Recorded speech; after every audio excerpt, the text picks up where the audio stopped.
আমার এক পরিচিত চাচার সাথে ঘটে যাওয়া ঘটনা তার মতো করেই লিখছি। ঘটনা ২০০৫ সাল। সদ্য নতুন বিয়ে করেছে মিজানুর রহমান। মিজানুরের বাড়িয়া আখাউড়া থানা। শ্বশুর বাড়ি ছিল কসবা থানা। অনেক দিন হলো বউটা বাবার বাড়িতে গেছে।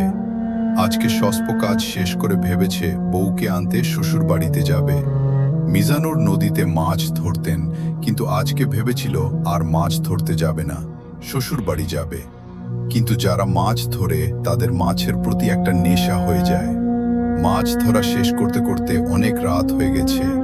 তাও ঠিক করেছে আজকে বউকে আনতে যাবে, মানে যাবেই। মাছ ধরা শেষ করে বেরিয়ে পড়ল, উদ্দেশ্য শ্বশুর বাড়ি। তখন অনেক রাত হওয়াতে রাস্তায় কোনো গাড়ি ছিল না, তাই হেঁটেই যেতে হচ্ছে। হাঁটতে হাঁটতে অনেকটা পথ চলে এসেছে। মিজানুর খেয়াল করলো তার পিছনে কেউ একজন হাঁটছে। এমন ফিল হচ্ছে পিছনে কেউ আছে মনে হচ্ছে। আমার ধারণা কখনো মিথ্যে হয় না। মিজানুর ছিল অনেক সাহসী। এই সাহসের জোরেই সে রাতে মিজানুর বেঁচে গিয়েছিল। আমি আর পিছনে ফিরে তাকাইনি।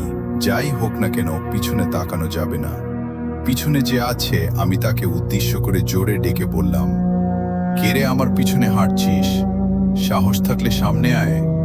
আমার সামনে এসে আমার সাথে সাথে হাঁট। পিছনে থেকে কোনো সারা শব্দ পেলাম না, কিন্তু আমি জানি পিছনে কেউ আছে। এমন করে কিছুটা পথ পার হয়ে নদীর পাড়ে চলে আসছি। সামনেই ছোট একটা নদীর মতো আছে। সেই নদীটা নৌকা দিয়ে পার হতে হয়। আমি দেখলাম ঘাটে নৌকা আছে, কিন্তু মাঝি নাই। আমি নৌকায় উঠে আমার পিছনে থাকা অবয়বকে উদ্দেশ্য করে বললাম, তুই কি আমার সাথে নৌকাতে পার হবি, নাকি এই পারেই থাকবি? আমার সাথে পার হলে নৌকায় উঠে বস। এবার ও কোনো সাড়া পেলাম না, কিন্তু নৌকাটা একটু কেঁপে উঠে আর ভারী হয়ে গেছে। বুঝতে আর বাকি নেই যে নৌকাতে উঠেছে। আমি নিজের মতো নৌকা চালাচ্ছি আর মুর্শিদি গান গাইছি। কিছু সময় পরে খেয়াল করলাম আমার ঘাড়ে কারো নিঃশ্বাসের শব্দ পাচ্ছি আর গরম বাতাস পড়ছে। তবুও আমি ভয় পেলাম না। কিরে, তুই আমার ঘাড়ের উপরে কি করছো?